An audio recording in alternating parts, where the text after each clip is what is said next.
Bom dia, eu tô aqui passeando com meus cachorros e aí eu resolvi gravar esse vídeo pra falar sobre o medo. Meu óculos tá um pouquinho embaçado por causa da máscara que eu tava usando. Geralmente eu não tiro não, mas como eu vou fazer o vídeo fica muito ruim pra falar com a máscara. E eu quero falar sobre o medo. Pra quem não me conhece, não sabe, eu já sofri de agorafobia, síndrome do pânico e fobia social. E isso foi há muitos anos. E eu, com o advento da pandemia e tudo, eu comecei a refletir mais sobre esses processos que aconteceram comigo, sobre essas coisas e tal. E com os cachorros me veio alguns insights para falar sobre isso, né? É uma coisa que ninguém fala sobre, poucas pessoas, porque tem medo, culpa, vergonha, várias coisas acompanham esse quadro, né? Eu, não muito diferente da maioria das pessoas, e eu posso falar só de mim, né? Não posso falar das outras pessoas. Enfim, eu senti sempre muito medo, muita vergonha, muita culpa por me sentir assim. E não sabia o que fazer, como me ajudar. Foi um processo muito longo, até escrevi um livro sobre isso. Finalizei a escrita desse livro domingo. E aí nele eu conto minha história, as coisas que me acometeram, os porquês que eu acho, né? As minhas indagações em relação à vida. Tá amanhecendo aqui, é 6 e pouco da manhã, 6:30 mais ou menos. A gente tá no inverno, né? Então amanhece um pouco mais tarde, tá frio. Essa noite fez muito frio. E ontem eu me deparei com uma situação, porque no domingo eu terminei a escrita desse livro e realmente se encerrou um ciclo. E eu percebi que a agorafobia estava voltando. Antes de eu começar a escrita do livro, de fato, né? Quem não sabe, eu sou acadêmica do último ano de psicologia. Eu comecei a fazer depois de muito tempo, que eu já tinha passado por todos esses processos. E na psicologia eu encontrei muita coisa, muita resposta, muita técnica, muita coisa a respeito de como agir diante desses quadros, diante dessas coisas. E ainda assim, com o advento da pandemia, a agorafobia resolveu se instalar, né?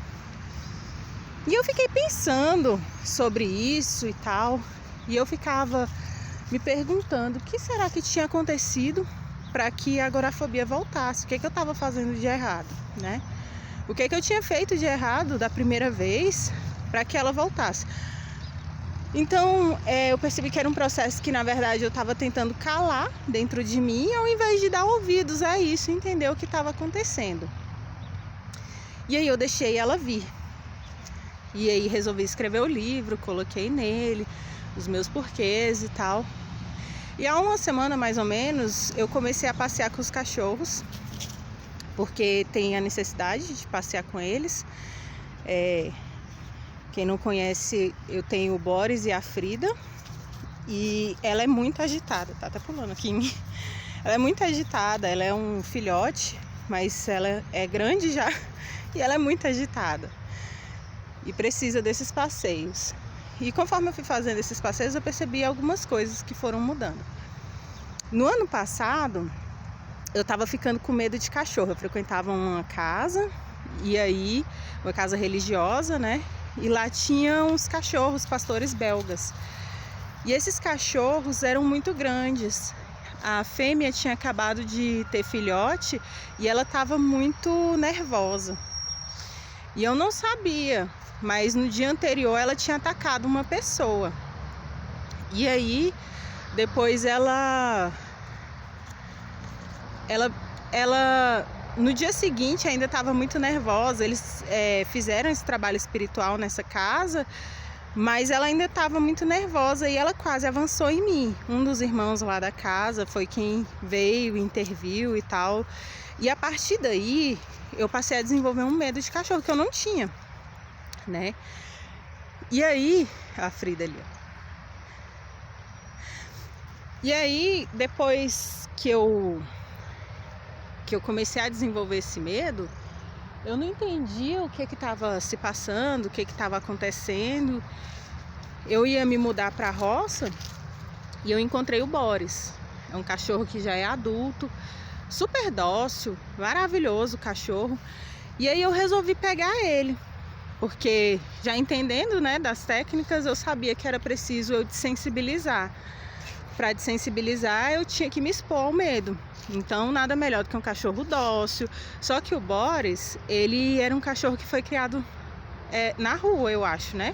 Apesar dele ser bem educado e tudo, ele já adulto na rua, ele é muito educado. Ele faz as necessidades na rua, ele não...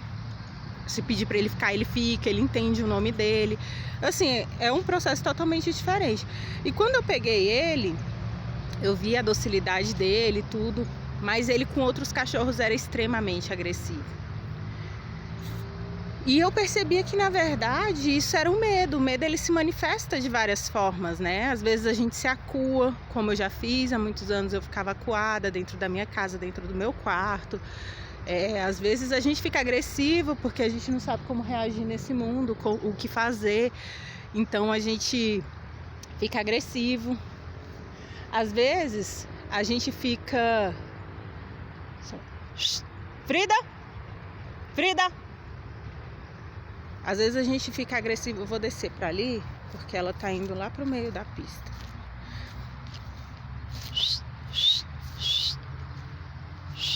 Boris!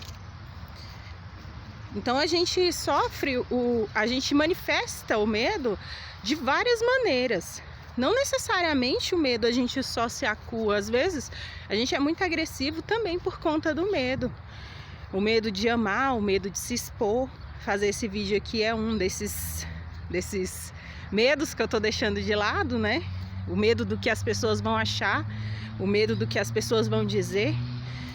E ele se manifesta de várias formas. Comigo era mais o medo da exposição mesmo, o medo do que os outros iriam achar e tudo, do que iriam pensar a meu respeito, do que vão dizer, se eu estou passando a mensagem clara e suficiente do jeito que eu gostaria que as pessoas recebessem. Mas então eu percebi, eu percebi que ele tinha medo também, né? A agressividade dele para com outros cachorros e até com algumas pessoas que se aproximavam da gente era também uma forma, uma manifestação de medo. Eu percebi isso em mim mesma, né? Que eu, quando estava com medo, assustada, acuada de alguma forma, ficava extremamente agressiva. E que o medo estava se manifestando em mim dessa forma. Quando a gente se mudou para a chácara, o Boris, ele sofreu 2 ataques dos cachorros dos vizinhos. O primeiro, ele quase morreu. Ficou com uma laceração enorme no pescoço e aí a gente teve que tratar como ferida aberta e tudo. Ele passou uma semana sem nem querer sair de dentro de casa. E aí eu vendo que ele estava realmente com medo e não querendo que esse medo se instalasse, que virasse um trauma, eu resolvi pegar a Frida. Ela era filhote, bem pequenininha. Eu queria uma fêmea. E aí peguei ela, que era um cachorro que ia crescer e tudo, pretendia ficar mais tempo lá na chácara. Então fazia todo sentido do mundo estar com ela ali, né? E também porque ela era pequena e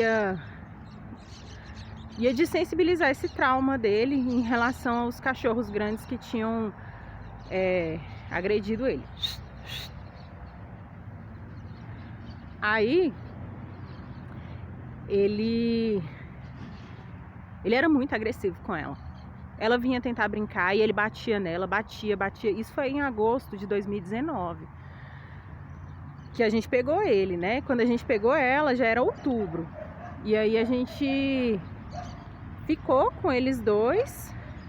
Quando foi em janeiro desse ano, ele sofreu um novo ataque daqueles cachorros.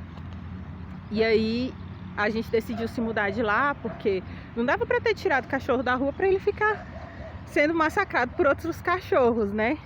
E aí ele voltou a ficar mais agressivo, então a gente se mudou, a gente veio morar aqui onde a gente tá morando agora, um lugar bem mais tranquilo. Tem esse quê assim de cidade do interior, tá vendo? Não tem ninguém, não tem nada na rua, muito tranquilo. E aí nós resolvemos nos mudar, a gente veio pra cá e a gente veio morar com um amigo.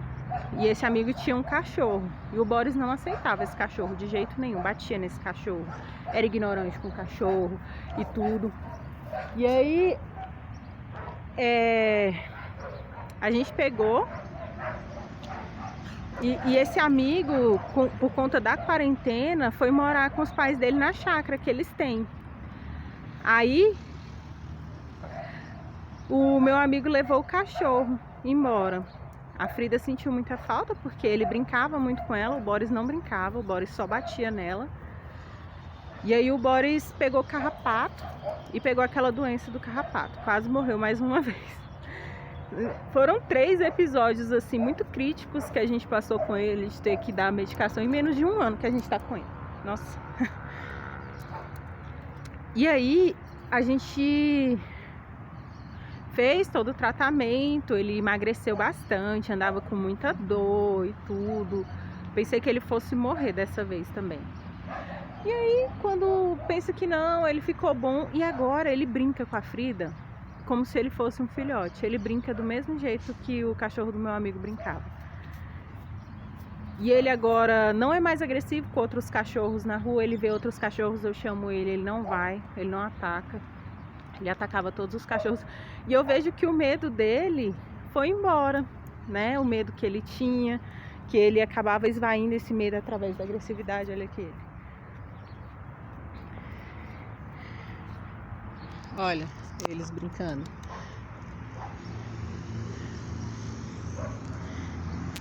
Então, assim, era o modo dele demonstrar que ele estava com medo, era a partir da agressividade que ele tinha para com a Frida e outros cachorros. Com a gente ele nunca foi agressivo. Mas aí fica algo perceptível, que ontem eu tive esse insight, eu não sabia até então. O medo que eu tinha de cachorro, com esse jeito doido dela, extrovertido, de sair pulando na gente, correndo, toda louca, esse jeito dela fez com que eu perdesse o medo de cachorro. Ontem eu saí com eles para passear e depois eu voltei sozinha para fazer uma caminhada. E um cachorro me seguiu e tentou me avançar. Só que eu não tive medo nenhum, meu coração nem disparou nem nada. E aí eu percebi que eu tinha perdido o medo de cachorro. Com a loucura dela, ela conseguiu fazer com que o Boris perdesse o medo e eu também, consequentemente, perdesse esse medo. É tão interessante esse fato que às vezes assim a gente fica tão focado naquilo. Oi, meu amor.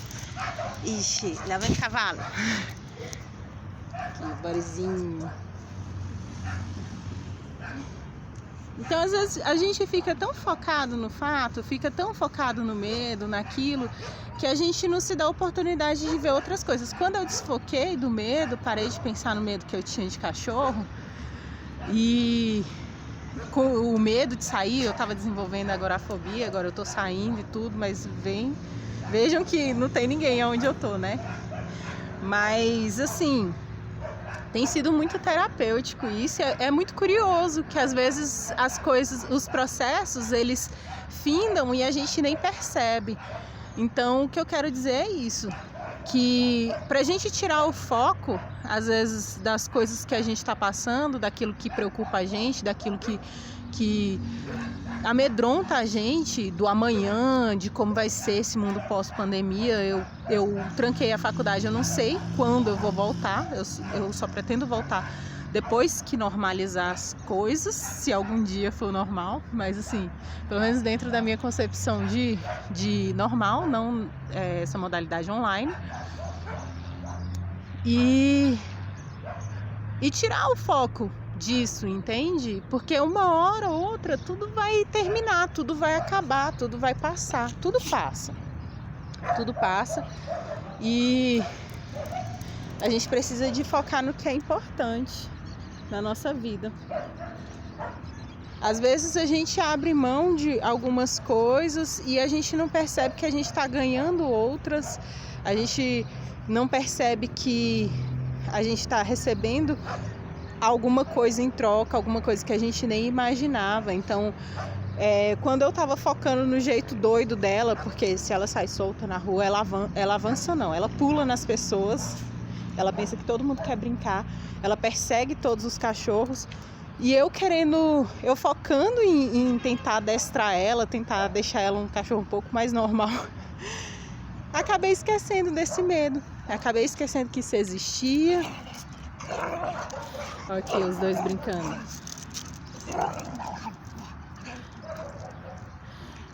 E aí a gente inicia novos ciclos, novos processos que a gente sequer percebeu antes. Essa é a lição assim que eu aprendi agora e queria compartilhar. Queria deixar essa lição, a lição dos cachorros. A gente consegue tirar a lição de tudo se a gente prestar atenção. Fiquem com Deus, uma boa semana.